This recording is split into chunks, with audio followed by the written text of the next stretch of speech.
আজি মই তোমাক এটা বহুত তিতা সঁচা কথা ক'ম, যিটো শুনিবলৈ চাগৈ তুমি ইচ্ছা নকৰিবা, কিন্তু মই ইয়াত তোমাক মিঠা মিঠা কথা ক'বলৈ অহা নাই। কথাটো হ'ল মটিভেশ্যন এটা বহুত ডাঙৰ স্কেম। হয়, মটিভেশ্যন এটা স্কেম। ভিডিঅ'টো চাই থাকা, গম পাই যাবা কিয়।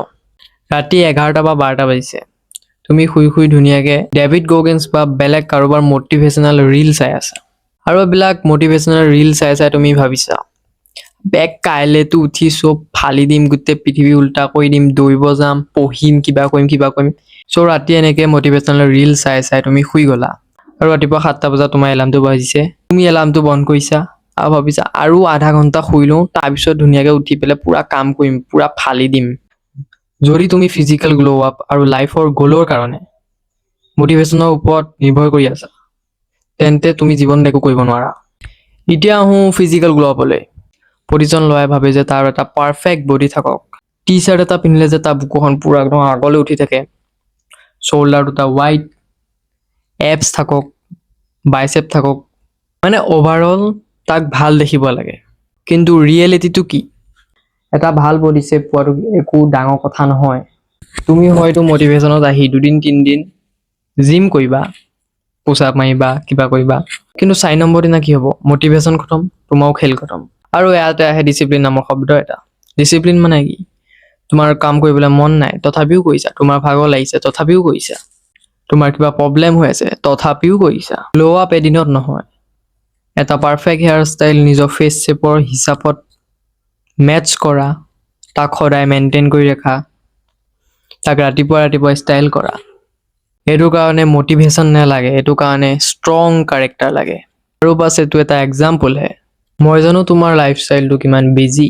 তোমাৰ স্কুল থাকিব পাৰে, কলেজ থাকিব পাৰে, টিউচন থাকিব পাৰে, অলদো এতিয়া গৰম বন্ধ চলি আছে, তেও তুমি কি কৰি আছা?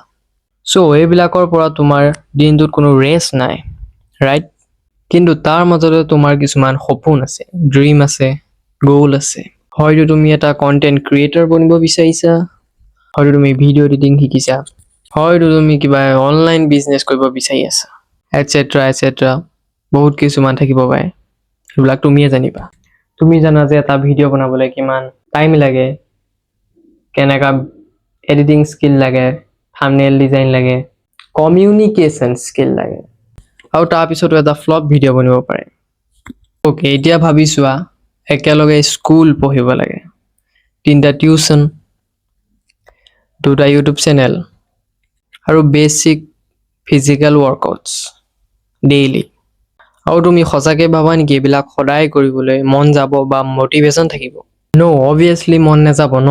তুমি মেজৰিটি দিনাই ভাবিবা যে আজি নকওঁ, এইটো আজি মন যোৱা নাই, কাইলৈ কৰিম। যে আজি এইটো কিবা হ'ল, বেয়া হ'ল, মোক কুকুৰে কামুৰিলে, কিবা হ'ল, তোমাৰ ঢেৰ এক্সকিউজ দিবা। ঠিক এনেকৈ 90% মানুহ হাৰি যায়, ফেইল কৰে।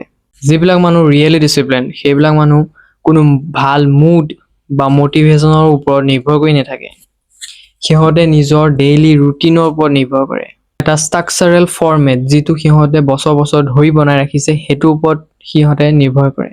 কাইলৈ পৰীক্ষা আৰু তুমি পঢ়িব লাগে, তুমি ভাবিছা পঢ়িম, এতিয়াতো বহুত টাইম আছে। এতিয়া কি হ'ল, মই 1 মিনিট মোবাইল চাই লওঁ, পুৰা ইনষ্টাগ্ৰাম খুলিলা, স্ক্ৰল কৰিলা, এনেকৈ 10 মিনিট, 20 মিনিট, 1 ঘণ্টা।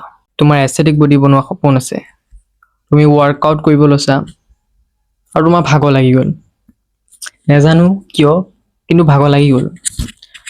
আৰু তুমি ভাবিছা ভাগৰ লাগিছে এতিয়া নকওঁ, অকণমান 20 মিনিটমান ৰেষ্ট লৈ লওঁ, তাৰপিছত কৰিম, পানী খাই লওঁ, এতিয়া ফুল ৰেডি হৈ লওঁ, তাৰপিছত কৰিম। কিন্তু এনেকৈ কৰি থাকোঁতে বাল সন্ধিয়া হৈ গ'ল, তুমি একো কৰিব নোৱাৰিলা। ডিচিপ্লিন এটা মাচলৰ দৰে, মাংসৰ দৰে। তুমি যিমান ইয়াক ট্ৰেইন কৰিবা, যিমান তাৰ ওপৰত ভাৰ দিবা, সি সিমান ষ্ট্ৰং হ'ব। তুমি ডেইলি যিমান কাম কৰিবা, তোমাৰ ডিচিপ্লিন সিমান ষ্ট্ৰং বনি যাব। প্ৰথম অৱস্থাত তোমাৰ ৰাতিপুৱা সোনকালে উঠিবলৈ বহুত কষ্ট হ'ব, পঢ়িবলৈ ইচ্ছা নকৰিব, পঢ়িবলৈতো মন নাযায়, পঢ়িবলৈ মন নাযাব, ৱৰ্কআউট কৰিবলৈ মন নাযাব।